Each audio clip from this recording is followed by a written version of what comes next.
Hi everyone, I'm going to show you how to use the Numbers app today to make a table and a graph.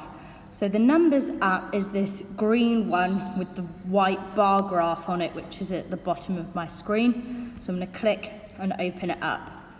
Now when you open it up, you can see that you can have your files here on the left hand side, but that you can also add a new document. I'm going to do that by pressing the plus in the top right hand corner of the screen, and then it shows me the different templates that I can use, and there's lots on there. I can see that I can make a budget in the personal finance, I can make a calendar down here in education, but what I'd like you all to click on today is the blank template. So when that opens up, it is a table, okay, that's what's produced.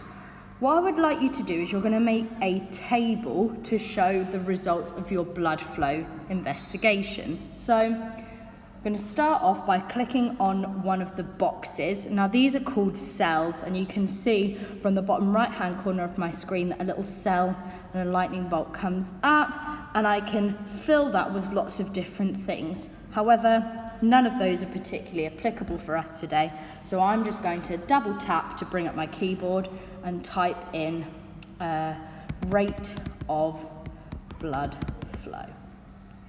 Okay, that's going to be the title of my graph.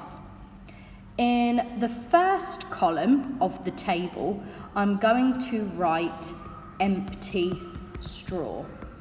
And in the second one, I'm going to put in fat-filled straw, like so.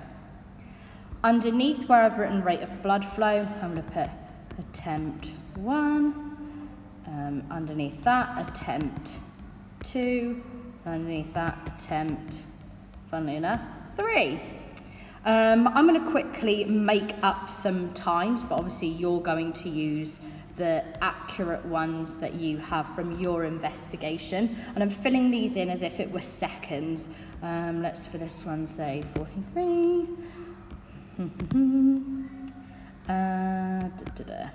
Well, actually it's the same as before. Change it. There we go. Okay, there I have my basic table. Now I'm going to click on the little equal sign here at the top, and I can make my table bigger, but if I drag it, I can make my table smaller so that it just fills out the table itself, I don't have any extra cells. I'm doing this the same at the bottom. I'm going to click and drag so that I've got a nice little small table. I'm now going to click on the first cell again, the first box or cell, and I'm going to highlight my whole table like so.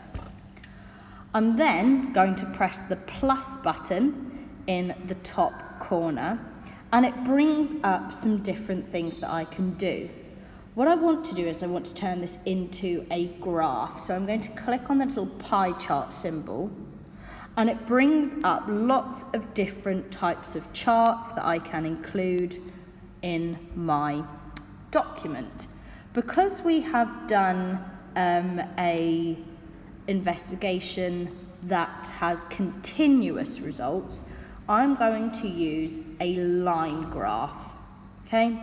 And there you go, it brings up my graph showing me the difference between my empty straw and my fat-filled straw. That's what you're going to do.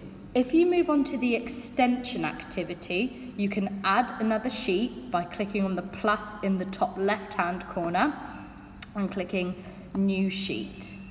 You're then going to make a table to show me how many people in your class are in each house. When you've filled in the information, you're going to click the plus, and I'd like you to make a bar graph for that one. You can see it brings up lots of different colours, and what I'd like you to do when you've done that is to have a go at editing the table to try and find if you can get different colours on your chart to match the houses. For example, if you're going to have a Fahidi Falcons column, I'd like that column to be red to match the colour of that.